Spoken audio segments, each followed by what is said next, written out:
Hey, what's up, YouTube? Welcome to my channel, Ask Jimmy Smith. I wanted to get on and do kind of an impromptu video for the YouTube channel, just addressing the recent news about Amazon adding a 5% surcharge onto their already existing FBA fulfillment fees because of fuel and inflation reasons. Now, I want to address a few different things. First, what they said in their notice to sellers, kind of what some of the articles out there are talking about and discussing in terms of fees and what sellers can do. But additionally, I wanted to take a look at this from a total inflationary standpoint throughout the world and specifically in the United States. And then lastly, I'm going to give you 5 different things. I'm also going to give you bonus, so it's really 6 things, but 5 different things that you should be doing right now as an Amazon seller to make sure that you can be best prepared to handle this, as well as to maybe even have a better year than you expect, even with the inflation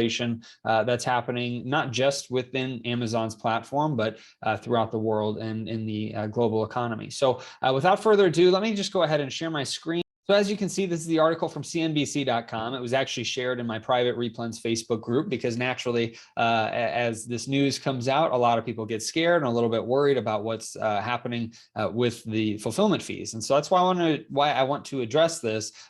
Basically, this article is just discussing the 5% fuel and inflation surcharge. And one thing that they mention here in the second key point is that the surcharge is subject to change. So according to a notice that was sent to sellers, to us by Amazon, the surcharge is technically subject to change. I don't believe that that's something that's going to happen anytime soon. So to me, this is kind of the new normal, especially once this happens after April 28th. I don't see Amazon really taking this away for a while. If they do, it'll be 6, 7, 8 months from now. Most likely this is something that will stay and may actually happen again, depending on how the inflation rates continue to go throughout the country and globally. The reason that I say that is because obviously, with inflation going up, there's a bunch of different surcharges that are happening, right? Whether you use Uber or Lyft or you're shipping anything from the post office or UPS, there's a bunch of different fees that are happening. And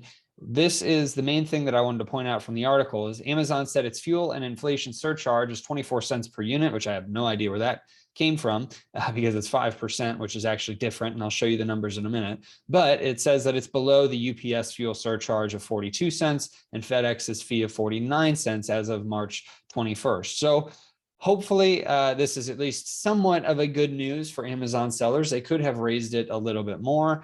This might just be an average of 24 cents per unit that they're talking about here. But because over 89% of Amazon's sellers use FBA, or at least they did in 2021, this is going to be a lot of money to the company. They are not immune from inflation. And so it makes sense that it's happening. It's unfortunate. But again, I'll get to what we should be doing here in a little bit for what you can do to kind of curb this issue in your business. Now, the other thing I wanted to point out is this. I saw this on Twitter the other day that it's an article that talks about how you'll need $5,200 more this year to live the exact same life. So obviously those numbers are skewed. Those are averages. It's something that doesn't apply to everybody. For some people, maybe it's 3,000. For some people, maybe it's 8,000 or more that you'll need per year. But inflation is a thing that is happening. And if you haven't been paying attention to it, you definitely should be now, which is why I'm going to cover a few things that make sense from a business perspective, but also makes sense just from a personal perspective as you move forward with this year. And you can even see another article that came out talking about, again, this was CNBC. All of these things will be linked in the description, how more than 50% of adults say they've already cut back on dining out and will consider reducing that further if inflation continues to surge. So this is not a video that I wanted to be as like a fear-mongering video, but you should definitely be paying attention to this because this is not going away. Now, let me go ahead and pull up the actual Amazon page that shows the differences in fees, because I think it's important to make this distinction. At first, I thought it was a 5% surcharge on the selling price of all products on Amazon that they were passing to us, and therefore I thought should be passed on to the customer, and they will be from sellers. But ultimately, this is not a 5% sale price surcharge. This is 5% of the FBA fulfillment fee itself. So let me pull up this other screen. Okay, so as you can see, I took a screenshot of this, but on April 28th, 2022, a 5% fuel and inflation surcharge will be applied to FBA fulfillment fees. So it's only to the FBA fulfillment fees, and the surcharge is subject to change, as it says. But you can see down here that before April 28th, if you're in the small standard category, let's just say a real small product, 6 ounces or less, it's $2.92 currently. But after April 28th, it's going up to $3.07, which is about 15 cents. So it does vary depending on the product that you're looking at. If you're in the small standard category, but it's 12 to 16 ounces, it goes from $3.59 to $3.77, which is 18 cents. So depending on the size of the products that you sell, it will affect you more. The issue is if you're selling really small products, 15 cents is going to be something that actually impacts your profitability much more than maybe if you're selling something that's $100 and maybe weighs a little bit more, and that 5% difference isn't going to make a huge difference, right? If you're selling a large standard product that's 2 to 3 pounds, that's $5.79 currently. It's going up to $6.08, which is a 29-cent fee difference. So if it's an expensive product, not a big deal. But if you're dealing with small and light products, or you're dealing with just the small products in general that are cheap, ultimately it's going to affect you potentially a little bit more, even though it's the same percentage. So just keep that in mind for the products that you're sourcing and the products that you're shipping in, because there's going to be obviously a difference in the fees. Again, I want you to just understand fully, because it can be easy to freak out about these things. First and foremost, Amazon did not charge as much as some of the other carriers. It is unfortunate that they have charged this to sellers currently, but hopefully it will go away in the future. Again, I don't expect it to, just because of their wording here where it says April 28th, 2022, and after. They might get rid of it at the end of the year just because, so that sellers can be happy, but I almost guarantee next year it will be tacked back on as just their normal fee increases in 2023. So let's get into some of the stuff that you should be doing right now. And I don't have a nice screen for that, so you're gonna have to watch me talk, but hold on one second.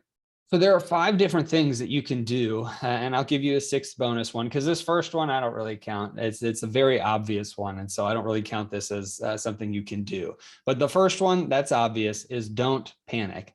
This is something that, and seeing the threads in different e-commerce selling communities, I just see a lot of people panicking, getting angry, blaming Amazon, saying they're trying to take all this money from us.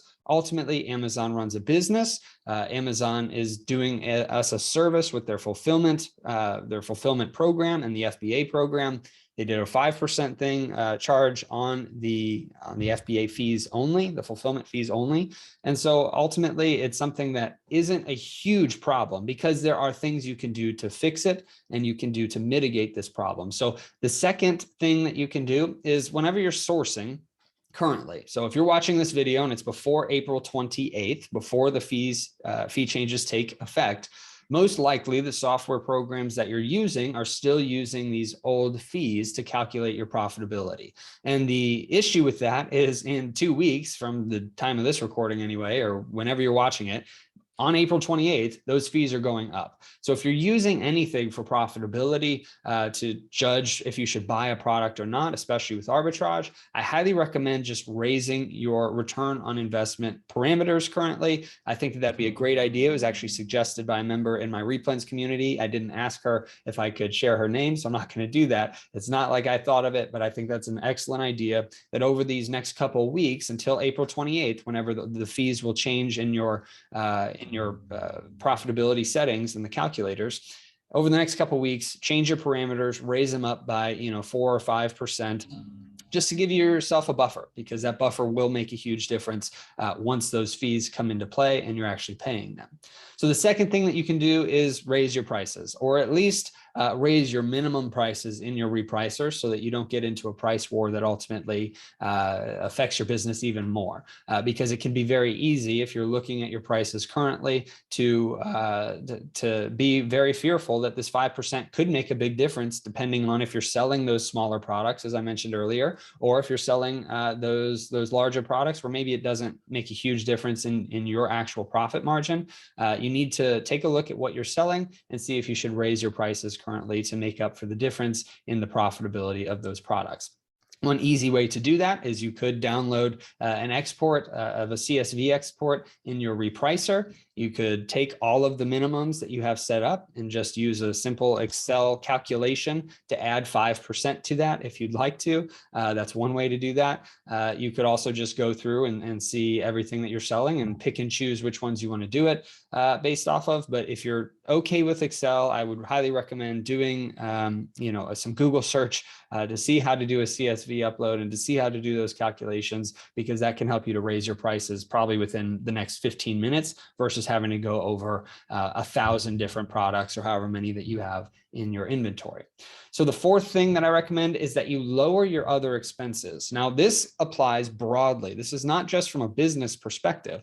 This applies because we need an extra $5,200 more this year, as I showed you, according to that one article. This applies broadly. So ultimately, if you can lower your expenses, then that will help you to have more money to spend on other things, so that you're not dealing with having to make more money. Now, with a business, if you've got a profit margin of 10%, this is where it can be very powerful. If you have a profit margin of 10%, that means for every $100 you sell, you're making $10 in profit.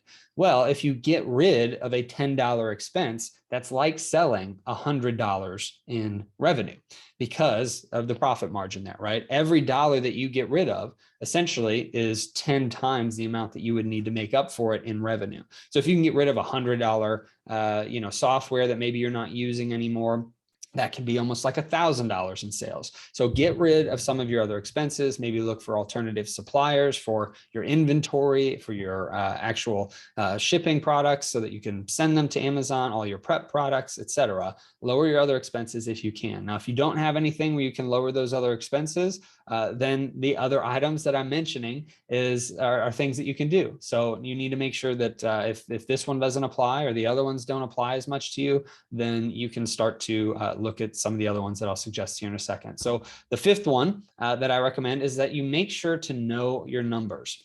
So I will link my video that I did on Profit First. I did a video 2 weeks ago or so on Profit First. So how you can set up your business to know your numbers. So you can set it up to be taking out profit. You can be taking out your inventory. You can be taking out all the main categories that you have in your business, whether it's overhead or income for yourself as a business owner. Trying to do it off the top of my head, but those different things you can utilize the Profit First method to have the best bookkeeping possible. What that gives you the ability to do is to take a look at your business profitability. And maybe you say, okay, for now, I want to hold back some money because I know that there's some inflation coming. And so I want to make sure that I've got this extra money available to either buy new product or to buy food for yourself, whatever it might be.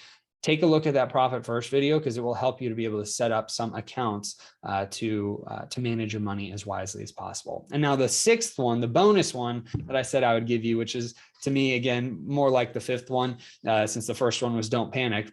The bonus one is to add other streams of income so that you can diversify your income streams so you're not solely reliant on Amazon specifically. Now, I need to combine that with the first one so that you don't panic and say, okay, forget Amazon. Let's go and try to do all these other things so I can make extra money. Well, then your Amazon business is going to come down. You're not going to make any money. You're going to end up in a worse spot than you were before. So ultimately, I highly recommend if you're selling arbitrage, wholesale, private label, anything, and you're specifically only on Amazon, that you work as hard as you can to get that outsourced, get that bolted down, get it to where other people are running the majority of the tasks in that business. Yes, that can add some extra costs, but that frees up your time to focus on other platforms, to focus on consulting, to focus on new revenue streams that you can add into your business. And so if you're looking to ultimately outsource that business, I do recommend checking out my book, Side Hustle to Full-Time Income, from $0 to $100,000 per month with retail and online arbitrage. I go through a bunch of different examples for how we went in our business from $0 per month to over $100,000 in sales per month on the Amazon platform, to where we've been able to now take a lot of our time back so that we can focus on other things, on a bunch of different streams of income, which I actually did a video as well on the 30 different streams of income that we have tried and used. So if you're looking for other ideas, go check out that video. I'll make sure to link it here as well. So I highly recommend checking that out. So ultimately, don't panic on this. It's a 5% fee increase just on the fulfillment fees. Please post your questions below. Any comments that you have on the video, I'd appreciate it. Also, like this video, share it, subscribe to the channel.